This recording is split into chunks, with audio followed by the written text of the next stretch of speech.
أعوذ بالله من الشيطان الرجيم بسم الله الرحمن الرحيم الحمد لله رب العالمين والصلاة والسلام على أشرف الأنبياء والمرسلين وخاتم النبيين مولانا مقتدانا وهادينا وسيدنا أبي القاسم محمد اللهم صل على محمد وآل محمد وعلى أهل بيته الطيبين الطاهرين المعصومين الغر الميامين الذين أذهب الله عنهم الرجس أهل البيت وطهرهم تطهيرا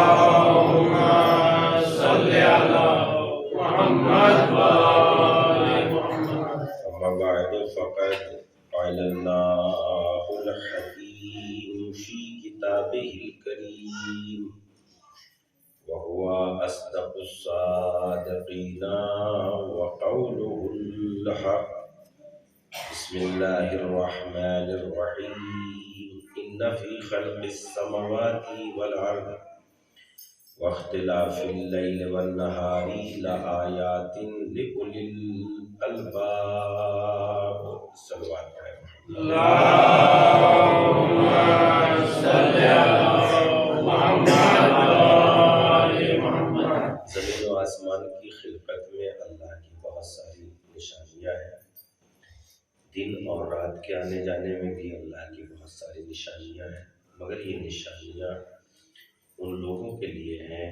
جو صاحبان عقل ہیں۔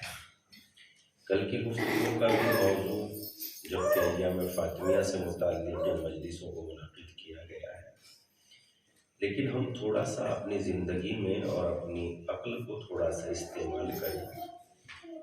اور انسانی زندگی کی دو صورتیں ہوتی ہیں، ایک صورت تو یہ کہ میں خود میں مگن رہوں اور خود جیوں اور خود کھاؤں اور بس میں خود ہی اپنے آپ کو سنواروں اور سمجھوں، ایک تو میری زندگی کا طریقہ یہ ہے۔ لیکن ایک میری زندگی کا طریقہ یہ ہے کہ میں خود بھی اپنے بارے میں بھی غور و فکر کروں اور اپنے آس پاس کے جو لوگ ہیں، میرے پڑوسی ہیں، میرے رشتہ دار ہیں، میرے خاندان والے ہیں، میرے بھائی بند ہیں، یہ کس حالت میں زندگی گزار رہے ہیں، میں ان کا بھی خیال رکھوں۔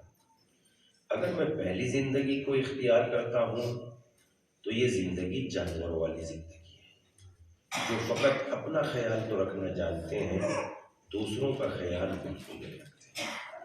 لیکن اگر میں دوسروں کا خیال رکھتا ہوں اپنے خیال کے ساتھ، اسلام بالکل بھی نہیں کہتا کہ اپنا خیال چھوڑ دو دوسروں کا خیال کرو، اپنے خیال کے ساتھ اگر میں دوسروں کا خیال رکھتا ہوں تو یہ واقعاً انسانی زندگی ہے، اور اسی انسان کو خدا انسان کہتا ہے۔ انسان شکل کے اعتبار سے آنکھوں والا ہونا، زبان والا ہونا، کان والا ہونا، شکل کے اعتبار سے انسان انسان نہیں ہے، فکر کے اعتبار سے انسان انسان ہے۔ وہ سوچتا کیسا ہے، دوسروں کے خیالات کیسے کرتا ہے، اسے دوسروں کی بھی کوئی خبر ہے کہ نہیں ہے، یا وہ بس فقط اپنی زندگی کے لیے صبح کو اٹھتا ہے، ناشتہ بہترین بہت اچھا چاہیے، دوپہر کی غذا بھی بہت اچھی چاہیے، رات کا بہترین کھانا، اور چادر اوڑھ کے وہ لیٹ جاتا ہے، تو آپ بتائیے کہ اسے کس صورت میں ہم انسان ہیں؟ یا کوئی بھی مذہب اس کو انسان کہے جانے کے لائق ہے یہ انسان؟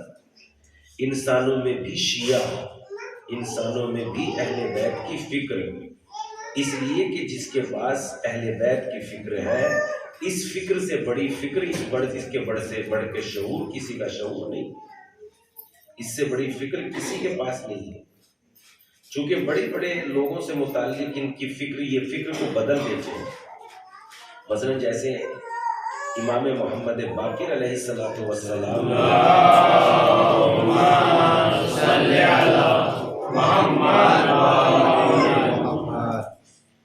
جابر ابن عبداللہ انصاری سے معلوم کیا کہ اے جابر، آپ نے بہت سارے لوگوں کا زمانہ دیکھا، معصومین کا زمانہ دیکھا، اب تمہارا ایمان کس جگہ پر پہنچ گیا ہے؟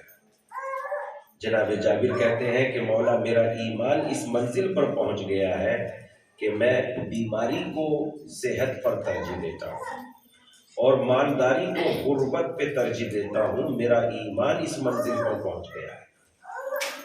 امام نے فرمایا جابر بس؟ کہا مولا اس ایمان میں کیا کمی رہ گئی؟ کہا جابر اس میں کمی یہ ہے کہ تم نے اپنا فیصلہ خود سنا دیا کہ میں یہ چاہتا ہوں اور یہ نہیں چاہتا، یہ پسند کرتا ہوں اور یہ پسند نہیں کرتا۔ کہا مولا آپ کا ہماری اپنی کوئی مرضی ہی نہیں ہوتی، اگر خدا دینے پہ راضی ہے تو ہم ہاتھوں کو پھیلا کے اس کی بارگاہ سے لیتے ہیں، اگر نہیں دے رہا ہے تو ہم شکوہ اور شکایت نہیں کرتے، ہم اپنے پروردگار کی رضا ڈھونڈتے ہیں۔ اگر بیمار رہنے رکھنے میں ہمارا پروردگار راضی ہے تو پھر ہمیں وہ پسند ہے، اور اگر صحت دینے میں ہمارا پروردگار راضی ہے تو پھر ہمیں وہ پسند ہے۔ ہماری اپنی پسند کوئی نہیں ہے، ہم اپنے پروردگار کی پسند کو تلاش کرتے، تو خداوند عالم کی پسند۔ تو اس لحاظ سے ہم ذرا غور کریں کہ اس پورے اطراف میں کوئی ایسا تو نہیں ہے جسے ہماری مدد کی ضرورت ہے۔ تعلیم کا انتظام کیسا ہم نے کیا ہے، ہم نے ایک دوسرے کا خیال کیسا رکھا ہے، ہم ایک دوسرے سے کتنے باخبر ہیں۔ اسی تھوڑے سے ایریے میں 10-20-50 کلومیٹر کے ایریے میں ہم ان کی دینی پرابلم کو سلجھانے کے لیے کتنے بار ان کے گھر گئے، کتنی مرتبہ اس علاقے کی خبر لینے کے لیے گئے؟ کیا یہ ہماری شرعی ذمہ داری ہے یا نہیں؟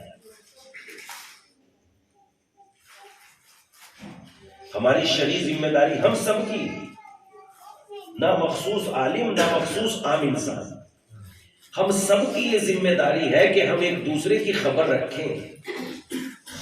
یہ ہم سب کی ذمہ داری نہیں، یہ ہم سب کی ذمہ داری ہے۔ اگر ان کو دین میں کوئی پرابلم ہے، تعلیم میں کوئی پرابلم ہے، ضروری نہیں ہے کہ اگر وہاں 4 گھر ہیں تو ہم وہاں عالم کا ہی انتظام کریں۔ ایک عالم دین کو ایسا طے کرنے کے بعد کہ بھائی مثلا شام کے ٹائم آپ کو یہاں مکتب شروع کرنا ہے، کم سے کم مکتب تو شروع ہو سکتا ہے۔ اگر ہم نے بچے کو بہت تعلیم دی، بڑا انجینئر بنایا، بڑا ڈاکٹر بنایا، تو یہ بڑا ڈاکٹر اس وقت نہیں بن سکتا جب تک کہ اس کے پاس اسلام نہ ہو، مذہب نہ ہو، اس لیے کہ اسلام ہی وہ تعلیم دیتا ہے کہ جو اپنے لیے پسند کرو وہی دوسروں کے لیے پسند کرو۔ اگر یہ اسلامی ڈاکٹر بن جائے گا تو کسی کو نقصان نہیں پہنچائے گا، اگر دنیاوی ڈاکٹر بن جائے گا تو فقط اپنا فائدہ طلب کرے گا اور نقصان ہی نقصان پہنچائے گا۔ اسلام علم کو بہت عزت دیتا ہے، مگر وہ علم جو اسلام کے دائرے سے، یعنی پہلے انسان کا مسلمان ہونا ضروری ہے، پھر انجینئر یا ڈاکٹر ہونا ضروری ہے۔ پہلے انہیں مسلمان تو بناؤ، پہلے مسلمان تو بناؤ۔ آپ کہیں گے کہ مولانا صاحب آپ ہمارے بیچ میں یہ بات کہہ رہے ہیں کہ ہم مسلمان بنائے، اور یعنی دوسروں کو نہیں بلکہ یہی جو اسلام لا چکے ہیں، انہی کے گھر میں اسلام داخل کرو، انہی کی سیرت میں اسلام داخل کرو۔ اب ایک انسان وہ جو مثلاً ایک انسان وہ جو مجھ جیسا لباس پہن کے یہاں اتنی بڑی جگہ پہ آ گیا ہے تو یہ عالم تو ہے مگر یہ مسلم عالم نہیں ہے اگر اس کے کردار میں اسلام نہیں ہے۔ کاش میری یہ باتیں واضح ہو جائیں۔ اگر اس کے کردار میں اسلام نہیں ہے تو یہ مسلم عالم نہیں ہے۔ یہ لباس پہن کے اسلام کا اور عالم کا تمہارے درمیان میں آیا ہے، اس سے پہلے مسلم پہلے ہونا چاہیے تھا، عالم بعد میں ہونا چاہیے تھا، اس لیے کہ اسلام تو سکھاتا ہی یہ ہے جو اپنے لیے پسند کرو وہی دوسروں کے لیے پسند کرو، تو اس سے پہلے مسلمان ہونا چاہیے۔ فکر کے اعتبار سے مسلمان ہو، شعور کے اعتبار سے مسلمان ہو، عقل کے اعتبار سے مسلمان ہو، سچائی کے اعتبار سے مسلمان ہو، امانت کے اعتبار سے مسلمان ہو، الفاظ کے اعتبار سے مسلمان ہو، اسلام اتنی بھی اجازت نہیں دیتا کہ زبان میں ایسے لفظ استعمال کرو جو کسی کی اذیت کا سبب بن جائے۔ یہ بات واضح ہو جانی چاہیے۔ مثلا یہاں تک کہ اگر ہم 4 آدمی ایک جگہ بیٹھے ہوئے ہیں تو اسلام نے منع کیا ہے آنکھوں کے اشاروں سے بات نہ کرنا۔ ہو سکتا ہے بات کچھ اور ہو، ان کے مجھے آپ 2 بیٹھے 3 بیٹھے آپ سے متعلق کوئی بات ہی نہ ہو، ان سے متعلق 2 بات کر رہے ہیں مگر اشاروں میں بات کر رہے ہیں۔ یہ آدمی خامہ خامے اس لیے پریشان ہو جائے گا کہیں میرے متعلق نہ ہو، کہیں میرے متعلق نہ ہو، کہیں میرے متعلق نہ ہو۔ جو اسلام انسان کو اتنی اجازت نہیں دیتا کہ اشاروں میں ہی بات کر سکے تاکہ دوسرے کی اذیت کا سبب بن جائے، وہ توحید کو کہاں سے برداشت کرے؟ توہین کو برداشت نہیں کر سکتا۔ تو پہلے شیعوں کے گھر میں اسلام کو داخل کرنا ضروری ہے۔ جب اسلام شیعوں کے گھر میں داخل ہو جائے گا، جب علی شیعوں کے گھر میں داخل ہو جائے گا، علی کو منبر سے بیان کرنا، فضائل بیان کرنا بڑے اچھے لگتے ہیں، لیکن علی کو کردار میں داخل کرنا بڑا مشکل ہو جاتا ہے۔ اور کمال منبر سے فضائل بڑی کمال بیان کرنا کمال نہیں ہے، علی کو سیرت میں داخل کرنا بڑا کمال ہے۔ میں آپ کی خدمت میں ہمیشہ ایک جملہ کہتا ہوں، ارے کالا لباس پہننا محرم نہیں ہے بلکہ کردار کو بدل دینے کا نام ہی محرم ہے۔ لباس تو کوئی بھی بدل سکتا ہے، لباس کی کہاں اتنی بڑی بات ہے، تو بہت آسان ہے بدلنا۔ اگر مشکل ہے تو کردار بدلنا ہے، اور کردار کی آواز اتنی دور تک جاتی ہے، خدا کی قسم صدیاں جہاں آ کے سر جھکا دیتی ہیں، جہاں صدیاں خاموش ہو جاتی ہے، لیکن جتنا جتنا زمانہ تیز ہوتا چلا جاتا ہے کردار کی آواز میں بھی اتنی ہی تیزی پیدا ہوتی چلی جاتی ہے۔ کردار کی آواز بہت دور تک جاتی ہے، بہت دور تک کردار کی آواز جاتی ہے۔ وہ حضرت سستانی، آیت اللہ سستانی کا ان لوگوں کے متعلق ایک جملہ کہنا اور پوپ کا احترام کے لیے جانا، کسی ایک نے نہیں دیکھا، پوری دنیا نے دیکھ لیا۔ اگر آیت اللہ سستانی سچائی کی اور خدمت کی مائک پھاڑ دیتے اور چیختے چلاتے، آواز دور تک نہیں جا سکتی تھی، مگر کردار کی آواز اتنی دور تک چلی گئی جہاں زبان کی الفاظ جاتی ہیں۔ نعرہ حیدری! تو کردار کی ہی آواز سب سے بڑی آواز ہے، کردار کی ہی طاقت سب سے بڑی طاقت ہے۔ ہم اپنے آپ میں اسلام کے کردار کو داخل کریں، ہم مسلمان بن جائیں، اسلام کو اپنے اندر داخل کریں۔ اسلام کا مطلب یہ نہیں ہے کہ داڑھی بہت زیادہ بڑھ جائے، بال انسان کے بہت زیادہ یوں ہو جائے ویسے ہو جائے۔ اسلام کا مطلب یہ نہیں، میں نے ایک جملے میں آپ کی خدمت میں عرض کیا، جو اپنے لیے پسند کرو وہی دوسروں کے لیے پسند کرو۔ اس میں کوئی معین نہیں کیا ہے اسلام نے کہ اگر سامنے والا بھی مسلمان ہو تو اس کے لیے نیکیاں کرو۔ اسلام نے کہا جو اپنے لیے پسند کرو دوسروں کے لیے، کوئی بھی ہو، انسان ہو کوئی بھی ہو، آپ کو اس کے ساتھ بھلائی کرنی ہے۔ اور اسی بھلائی کے اعتبار سے پیغمبر نے کتنی زحمتیں اٹھائی، نبی کی بیٹی نے کتنی زحمتیں اٹھائی۔ اسلام کتنا قیمتی ہے، کتنا قیمتی ہے، کتنا قیمتی ہے۔ پہلے فاطمہ کی قیمت کا اندازہ کرو، جس کے لیے نبی احترام کرتے ہو، اس بی بی نے اسلام پر اپنی جان کو قربان کر دیا۔ ذرا دیکھو تو صحیح اسلام کتنا قیمتی ہے۔ جناب سیدہ کس پہ قربان ہو گئی؟ دین کو اپنے اوپر سیدہ نے قربان کیا کہ دین کے اوپر قربان ہو گئی؟ کہ اپنے اوپر دین کو قربان کیا نہیں، فاطمہ دین پر قربان ہو گئی۔ جب فاطمہ دین پر قربان ہو گئی تو کون قیمت لگا سکتا ہے فاطمہ کی عظمت کی؟ اگر قیمت لگانی ہے فاطمہ کی عظمت کو، اگر جاننا ہی ہے تو بس اس ایک جملے میں جان سکتے ہیں، اے محمد اگر علی کو پیدا نہ کرنا ہوتا تو تمہیں نہ پیدا کرتا، اور تمہیں نہ پیدا کرنا ہوتا تو علی کو نہ پیدا کرتا، اور اگر فاطمہ کو پیدا کرنا نہ ہوتا تو تم دونوں کو نہ پیدا کرتا۔ یہ اس بات کی دلیل ہے کہ ساری کائنات فاطمہ کے صدقے میں ہے، پوری کائنات سیدہ کونین کے صدقے میں۔ حدیث قصہ آپ کی مجلسوں میں ڈیلی تلاوت ہوتی ہے، شب جمعہ میں آپ الحمدللہ حدیث قصہ کو پڑھتے ہیں کیا فرمایا؟ نہ یہ میں سورج کو چمکاتا، نہ چاند کو لٹکاتا، چاند کو چمکاتا، نہ آسمان کا شامیانہ لٹکاتا، نہ زمین کا فرش بچھاتا، الا فی محبت ہؤلاء الخمسۃ الذین هم تحت الکساء، مگر میں نے جو یہ ساری دنیا کو نعمتوں میں سجایا ہے ان 5 لوگوں کی وجہ سے جن کو میں محبت کرتا ہوں اور جو زیر کسا ہے. یعنی پتہ لگا عظمت فاطمہ کتنی ہے، اور اب دین کی عظمت کو پہچانے جس پر سیدہ نے خود کو قربان کر دیا. میرے جملوں کو توجہ دے کہ میں آپ کی خدمت میں کیا کہہ رہا ہوں. سیدہ نے کس پر دین کس پہ قربان ہو گئی، کیوں شہید ہو گئی، کیوں قتل کر دیا گیا، کیوں شہادت پائی؟ دین کو بچانے کے لیے، علی کو بچانے کے لیے، رسالت کو بچانے کے لیے. امام حسین 3 دن کے بھوکے پیاسے کس وجہ سے قتل کر دیے گئے؟ اگر امام حسین تھوڑا سا بھی دین سے بے پرواہی کرتے تو کیا قتل ملتا نہیں، بلکہ بڑی عزت ملتی، سارا زمانہ جھک کے سلام کرتا. مگر وہ وقت ہی ہوتی جیسے تیز بارش برستی ہے تو بہہ کے نکل جاتی ہے، رکتی نہیں ہے. مگر حسین نے تیزی کی عزت کو قبول نہیں کیا. حسین نے تھوڑی دیر کے لیے دین کے بارے میں دین کو بچایا. اب اللہ نے ایسی عزت دی ہے جب تک نام خدا باقی ہے تب تک نام حسین باقی ہے. تو اس اعتبار سے جب تک ہم اپنے اندر دین داخل نہیں کریں گے، ہم ضرورتوں کو نہیں سمجھیں گے، ہم ایک دوسرے کا خیال نہیں کریں گے. ہمیں ایک دوسرے کا خیال کرنا چاہیے. کہاں 4 لوگ ہیں، کہاں ہماری بستی کے چاروں طرف لوگ کس حالات میں زندگی گزار رہے ہیں. پورا مہینہ نہیں مانگ رہا، پورا دن نہیں مانگ رہا، 1 پیسہ نہیں مانگ رہا، کچھ بھی آپ سے طلب نہیں کر رہا. مہینے میں 1 دن ایسا نکال لیجئے کہ کسی بستی میں جائیے اور ان سے پوچھئے بھائی تمہاری دینی پریشانی کیا ہے.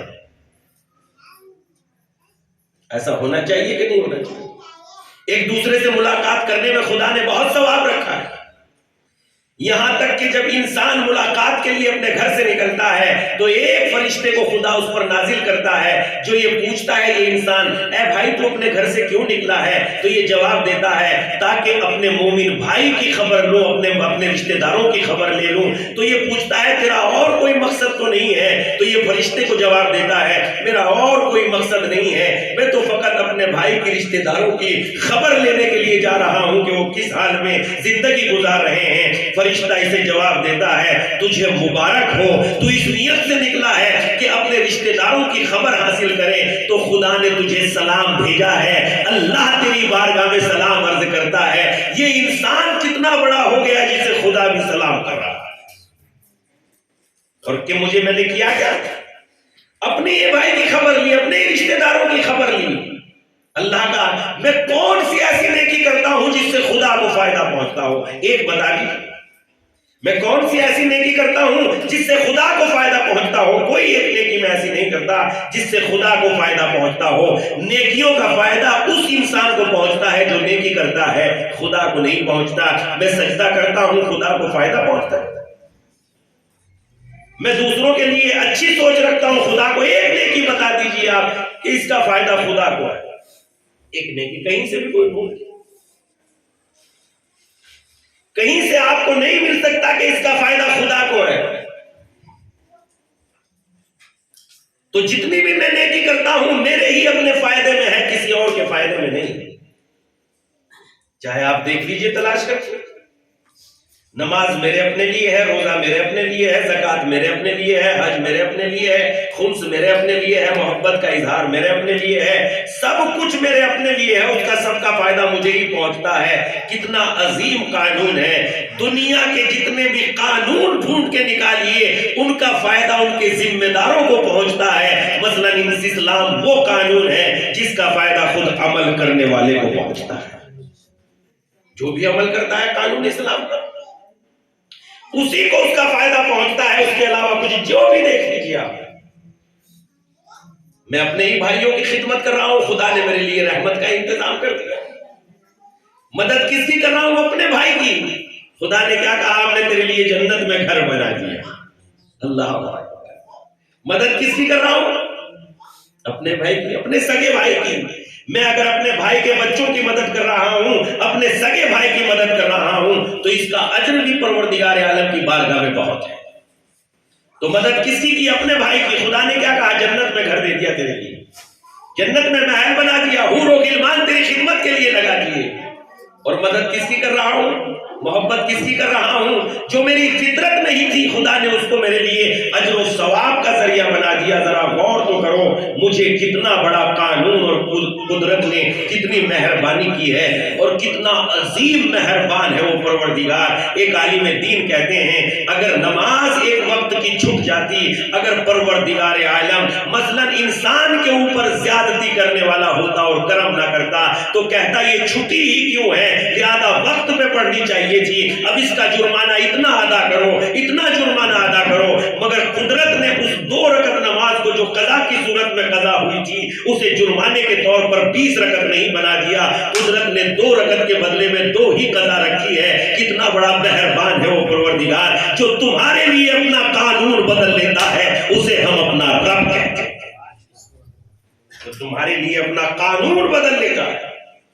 قدرت نے میرے لیے اپنا قانون بدل دیا، نہیں وضو کر سکتا تیمم کر لے، اٹھ کے نہیں پڑھ سکتا بیٹھ کے پڑھ لے، بیٹھ کے نہیں پڑھ سکتا لیٹ کے پڑھ لے۔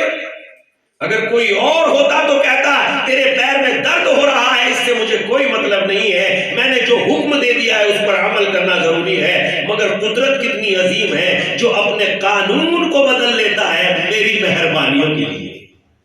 قانون کو بدلا کہ نہیں بدلا؟ قانون کو قدرت نے تبدیل کیا میرے لیے، اور جب میرے لیے قدرت نے قانون کو تبدیل کر دیا تو مجھے اب غور کرنا چاہیے کہ قدرت مجھ پہ کتنی مہربان ہے۔ اور پھر اس کے بعد اگر میرا دائرہ اور آگے بڑھتا چلا جاتا ہے، کسی کو اگر سلام کر لیتا ہوں تو خداوند عالم کی بارگاہ میں مجھے 69 رتبے ملتے ہیں، اتنے درجے مجھے ایک سلام کرنے سے مل جاتے ہیں، جبکہ کچھ بھی خرچ نہیں ہوا۔ جو کچھ ہے پروردگار نے دیا ہے، زبان دی ہے تو اس نے دی ہے، آنکھیں دی ہے تو اس نے دی۔ تو اب مجھے فکر کو استعمال کرنا چاہیے کہ میں نے دین کے لیے کیا کیا، اطراف میں کتنے لوگ ہیں ان سے میں بے خبر ہوں کہ نہیں، باخبر ہوں کہ نہیں ہوں۔ اگر بے خبر ہوں تو پھر میں شیعہ نہیں ہو سکتا۔ اگر میں بے خبر ہوں، بے خبر ہونے کا نام شیعہ نہیں ہے، باخبر ہونے کا نام شیعہ ہے۔ بے خبر ہونے کا نام شیعہ نہیں ہے۔ کس حالات میں وہ زندگی گزار رہے ہیں، دینی مشکلات کیا ہے، بیٹیوں کے لیے مشکلات کیا ہے، حالات کیسے ہیں۔ ایک تھوڑی سی تبلیغ کرنا، دین سے متعلق انہیں دین پر آمادہ کرنا، جو اس بات کی دعوت دیتا ہے کہ بھائی دین کا دامن ہاتھ سے نہ چھوٹنے پائے۔ ہمارے یہاں سماج اور معاشرے میں اگر کسی گھر میں برائی ہو جاتی ہے تو ہر گھر میں صدا پہنچا دیتے ہیں، جبکہ اسلام یہ چاہتا ہے کہ برائی کو تو چھپا دو۔ اگر تم ان کی برائیوں کو چھپا دو گے تو خدا تمہاری برائیوں کو چھپا دے گا۔ مگر عجب بات ہے، جن کے درمیان میں یہ قانون ہونا چاہیے برائی کو بہت تیزی کے ساتھ پہنچا دیتے ہیں، تکلیف کو دور نہیں کرتے۔ ہونا کیا چاہیے تھا؟ تکلیف کو دور ہونا چاہیے تھا۔ ہونا کیا چاہیے تھا؟ ایک دوسرے کی خبر ہونی چاہیے تھی۔ ہونا کیا چاہیے تھا؟ ایک دوسرے کے لیے درد دل ہونا چاہیے تھا۔ بگڑنے نہ پائے، ٹوٹنے نہ پائے، کہیں ایسا نہ ہو کہ تنہائی کی وجہ سے راستے سے بھٹک جائے، اور تنہائی کی وجہ سے جب انسان کے ساتھ ظلم ہوتا ہے تو بہت سارے لوگوں کا دماغ ظلم برداشت کر کے یا ظلم کو مثلا ظلم سہنے کے بعد وہ دوسرے ہی راستے پر نکل جاتے ہیں کہ ان لوگوں نے میرے ساتھ ظلم کیا ہے لہذا مجھے یہ چیز پسند نہیں۔ راہ حق، دوسروں کے لیے ہمدردی پیدا کرو، دوسروں کے لیے راستے کھولو، دوسروں کے لیے رکاوٹوں کو ختم کرو۔ اگر خدا ہم دوسروں کے لیے رکاوٹوں کو دور کریں گے تو خدا ہماری رکاوٹوں کو دور کر دے گا۔ لہذا مذہب کو جہاں تک ہو سکے ایک دوسرے کے گھروں میں پہنچاؤ۔ تعلیم تو انہیں ان سے گزارش کرو کہ بھائی حق کا دامن نہ چھوڑنا، مثلا مثال کے طور پر غلط بیانی سے کام نہ لینا، مثال کے طور پر مثلا جھوٹ نہ بولنا، امانت میں خیانت نہ کرنا، ایک دوسرے سے ملو۔ مہینے میں ایک دن تو ایسا نکال سکتے ہو کہ نہیں نکال سکتے؟ جس کے پاس مہینے میں ایک دن اپنے لوگوں سے ملاقات کا نہ ہو وہ اللہ سے امید رکھے بیٹھا ہے کہ فاطمہ اسے جام کوثر سے سیراب کرے گی۔ رکھنی چاہیے جام کوثر سے سیراب کسے ہونا چاہیے؟ جس نے دنیا میں خدمت کی ہے اسے ہی تو جام کوثر ملے گا۔ دنیا میں تو ہم نے کسی کی خدمت کی نہیں، کسی کا خیال رکھا نہیں. روایت میں ملتا ہے کہ جنت میں جو چشمہ ہے کوثر، انا اعطیناک الکوثر، یہ جو جنت میں چشمہ ہے یہ در فاطمہ سے پیدا ہوگا یہ چشمہ، اور تمام جنتیوں کے گھر سے گزرتا ہوا پھر اسی داخل میں اسی گھر میں آگے یہ داخل ہو جائے گا.